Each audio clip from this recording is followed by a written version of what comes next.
Get my 6. What's up, everybody? Dang, deerfly. I tell you, I don't know what's worse, deerflies or horseflies. Even the houseflies around here bite. But I know something that's worse than all three of them, and it's a whatever the heck kind of flies I ran into this day, long time ago. Welcome back to Homesteading Off the Grid, and for another reading of October Nights Part 2, 31 more tales for the Halloween season. Today is October 17th, and we're reading Berries of Our Elders.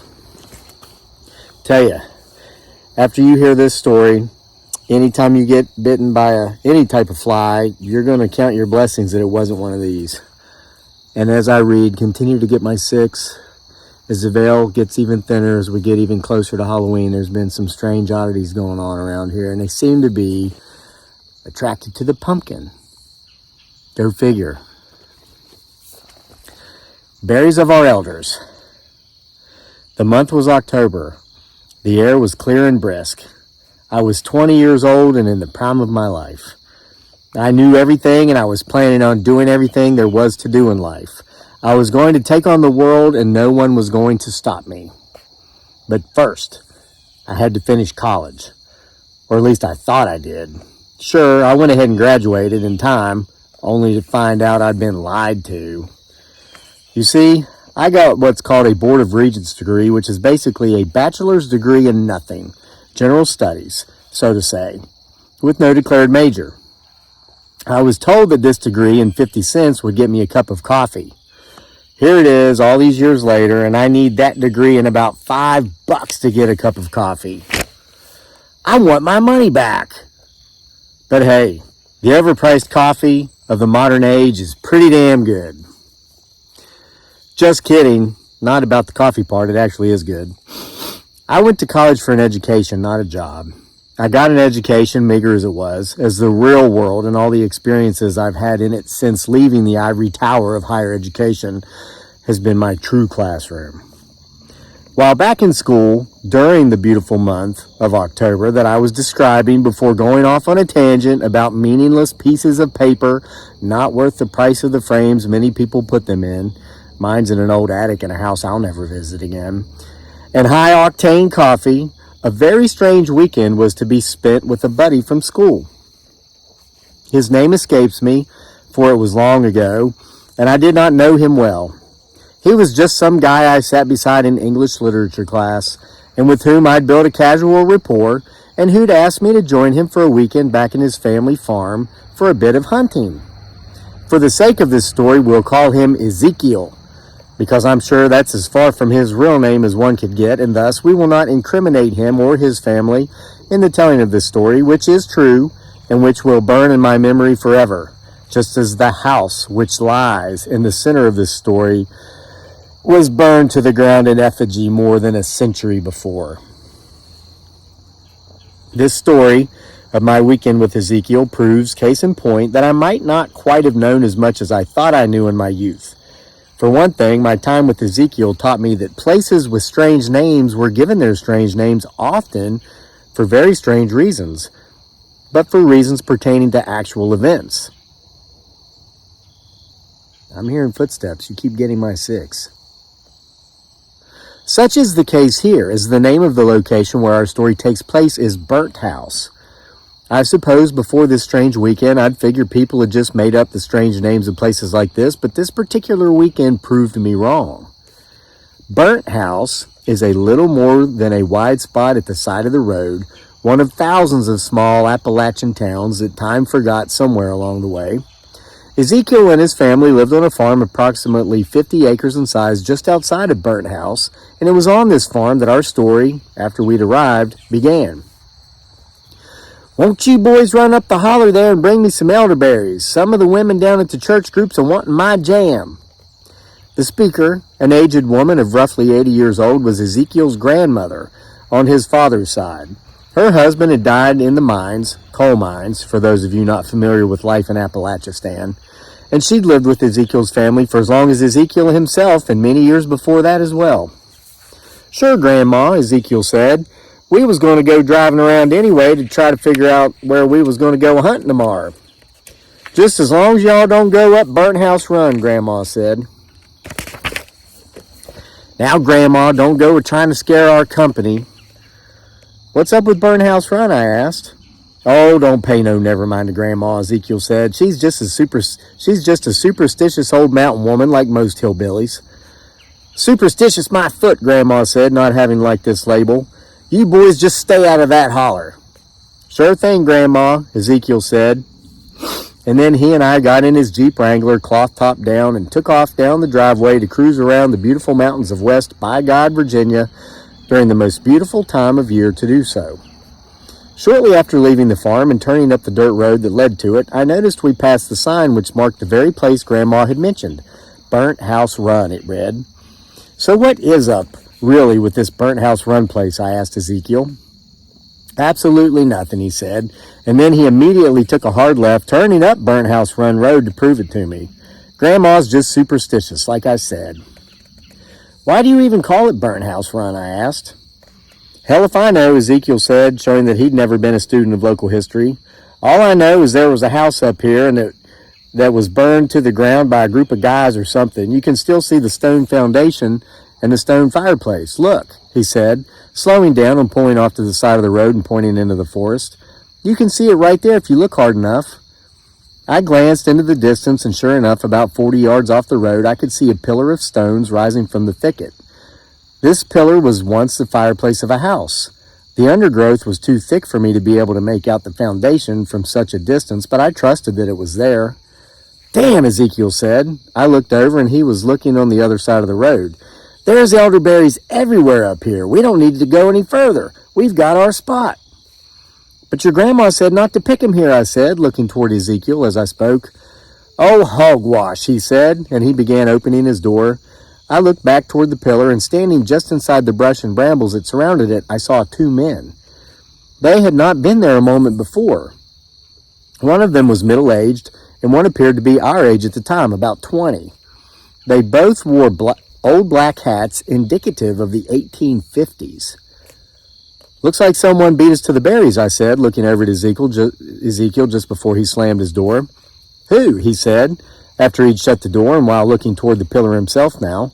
I glanced back toward the pillar, and the 2 men I'd seen just before were now gone. They were just there, I said, getting out of the Jeep with no hesitation. I began walking toward the pillar, my head on a swivel, looking in all directions for the 2 men I'd just seen. The brush was so thick there was no way they could have gotten anywhere quickly, and certainly not silently. However, they were nowhere in sight. You're just seeing things, Ezekiel said, now making his way up beside me. You just let Grandma get in your head. Ezekiel blew past me as if I were standing still and said, Wow, check out all the elderberries in the house. I quickly caught up with Ezekiel, and I stepped over the stone foundation, which I could now see since we were right on top of it. And I saw that he had been right. There were more elderberries growing on the bushes that had actually grown up inside the old foundation than I'd ever seen in a single spot in my life. Instinctively, I reached out and plucked a few and tossed them in my mouth. Yuck, I said, spitting them out. What? Ezekiel said, sounding and looking shocked. Everyone in Appalachistan loved elderberries, including me. They're sour, I said, but it was more than that. It wasn't so much that they tasted sour as if they were not quite ripe because they were ripe as they could be before spoiling. It was more like they tasted rotten, but not so much like rotten berries, more like rotten meat. It was as if I'd picked a spoiled slice of honey ham from the bush and stuck it in my mouth. Ezekiel took a handful of berries he'd already picked and placed in his cut-off milk gallon jug and tossed them into his mouth. Yuck, he said, just as I had, as he spit them out. This doesn't make any sense, he said. They're as ripe as they can be, but they taste like spoiled assholes. Okay, so he used different wording than me, but you get it. Oh, shit, I said, as suddenly I felt a sharp, searing pain on my right hand, on the fat part between my thumb and my forefinger. I smacked this part of my hand with my left hand suddenly out of natural reaction, and in so doing crushed what appeared to be a typical deerfly. I'd been bitten by deerflies many times before in life, and since then as well, but never had I felt such pain from their bites. It felt more like I had been stung by a yellow jacket, which, as anyone who's experienced both knows, is far more painful. "Damn it," Ezekiel exclaimed, and I looked over just as he smacked a deerfly that had bitten him on the back of his neck. "Let's get the hell out of here." Ezekiel and I dropped our milk jugs and ran back to the Jeep. By the time I got into the front passenger seat of the Jeep and shut the door, the part of my hand where I'd been bitten had swollen up to the size of a golf ball. "What in the hell kind of flies are those?" I asked. "Hell if I know," Ezekiel said, "but we need to get the hell out of here." I looked over toward where the house had been as we backed the Jeep out into the road and then put it in drive and stomped on the gas, and for a brief instant I could see those two guys, the middle-aged man and the man who appeared to be about 20, standing there again as if they'd never left. How could we have missed them? We must have been standing right beside them when we were picking the berries. I looked over at Ezekiel to tell him what I'd seen, and I saw that he was holding his neck, and the spot where he'd been bitten was already swollen up to the size of a baseball. I didn't tell him how bad his neck looked out of fear he might panic and wreck, but I had every reason to believe he already knew anyway. He was rubbing it with his hand that wasn't on the steering wheel. I chose not to mention the men either because I felt that getting home and having these bites properly taken care of took precedence over a couple of guys who'd obviously hidden from us for one reason or another. We raced back to the family farm in no time, and we were greeted with a "What the hell happened y'all?" from Ezekiel's father, who was sitting on the porch with Ezekiel's grandmother. "We got bit," Ezekiel said, making his way onto the porch, as I was doing myself, after having gotten out of the Jeep. "By what?" his father asked, looking down at my swollen hand. "A rattlesnake?" "Damn deerflies," Ezekiel said, sitting down on the porch swing, his hand still on his neck. It appeared as if he was beginning to have a hard time breathing. "Them flies up there's damned, that's for sure," Ezekiel's grandmother said, rising and making her way to the front door and then into the house. "I told you boys to stay away from that place." And with that, she let the screen door slam shut behind her. Obviously, she knew exactly where we'd gone because obviously she knew a lot more about Burnt House Run than she'd told us. "How did she know?" I asked Ezekiel. "She always knows," Ezekiel's father said, and just then the old woman came back onto the porch and she had two things in her hands. In one hand, she held a bowl filled with a sizzling poultice that I would soon learn was made of baking soda and vinegar. And in the other hand, she held a Bible. "Hold still, boy, while I take care of this," Grandma said to Ezekiel. He removed his hand from his neck, and the old woman put a paste of the poultice on his neck, and then, before he or I knew what happened, she smacked him upside the neck, right where it was swelling, and she said, "In the blessed name of Jesus!" And Ezekiel damn near fell off the porch swing. He reached back up to grab his neck, and miraculously, the swelling had gone down by half. Within the next little no time at all, it would be gone entirely, though the area where he'd been bitten remained red for a while longer. "Give me your hand," the old woman said to me. It was my turn for the poultice and for the blessed name of Jesus to be smacked across my hand by way of the leather-bound book. Within minutes, my hand, though still red, was back to its normal size, and the pain was gone. After giving us one really good shellacking of her tongue for disobeying her, Ezekiel's grandmother told us why we should have never ventured to the actual burned house remains of Burnt House. The place, she told us, is haunted, if not possessed, and it was all because of what had happened there nearly a century and a half before. According to the old woman, the small community had gotten its start as a timbering town. At first, there were no women and children in the community. It was made up entirely of men who worked as lumberjacks. The business owner had put up enough money for very simple dwellings to be built at the base camp. They were extremely small shanty-type dwellings, mostly suitable for only one person, but a couple of the houses, built before the owner's financial means began running thin, had been slightly larger and better built. This was the case for the house that would eventually be burned to the ground and, in time, give the small community its name. Two men, the two men at the center of this story, would take up residence in this house. The two men, it seemed, according to Ezekiel's grandmother, were a bit peculiar. The way she actually said it herself was that they were two peculiar bachelors, which in old-timey Appalachian American English translates to gay. At least this is what everyone assumed, because the men refused to be separated. There was about a 20-year difference in their ages, but they were not father and son, so the other men in the camp assumed they had to be lovers because they felt it was so odd that they were always so close. They seemed to be a little more than just friends. "No, it weren't that. They was odder than that," the old woman said, continuing her story and obviously letting me know her personal thoughts on homosexuality after I'd simply come out and asked if they were gay. She went on to tell that some of the other men noticed that these two men would disappear at least one night each month, and it was always when the moon was full. They'd be gone all night, yet always make it back in time to begin the next day's work, which always started just as the sun came up, and yet they never seemed tired.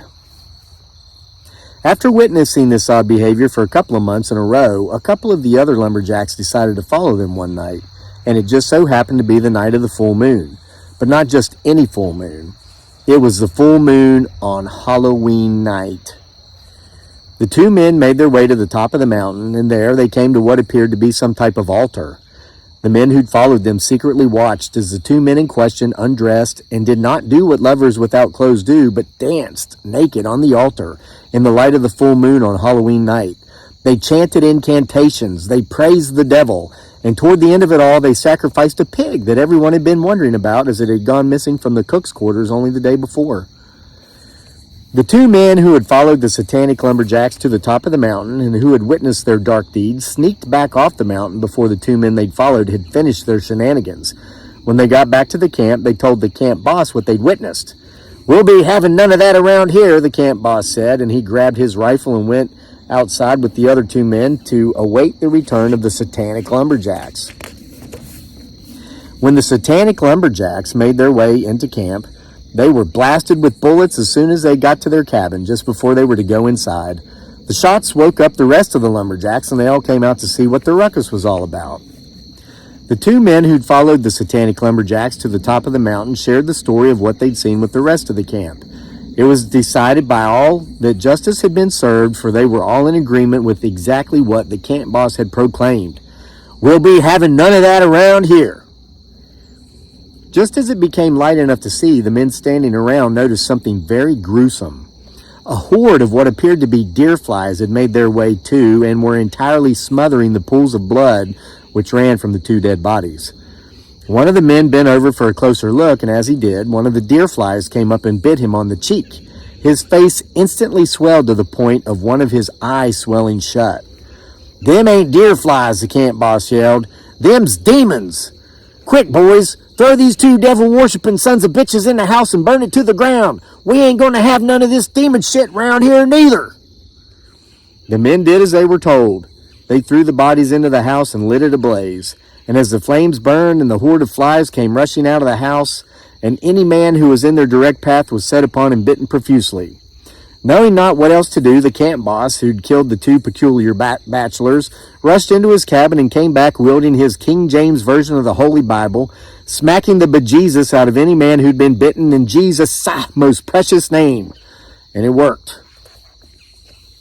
None of the men died from their bites, and soon after these events, the logging operation was completed, and everyone went on their way, off to find the next tract of timber that needed cutting. Other folks would eventually move into the area, and someone with a lot of creativity would come up with the moniker Burnt House, because the remains of the shanty where these events had taken place. "Well, why didn't you tell us this before, Grandma?" Ezekiel said when the old woman was finished talking. "We wouldn't have gone up there." "Oh, yes, you would have," she said. "You can lead a horse to water, but you can't make it drink," she said. "And you can send a boy off to college like we have you, but you still can't make him think."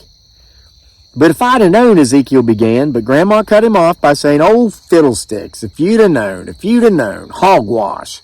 Sometimes you gotta let people fall on their asses and get hurt before they'll accept they're doing something dangerous and that they ought not be doing."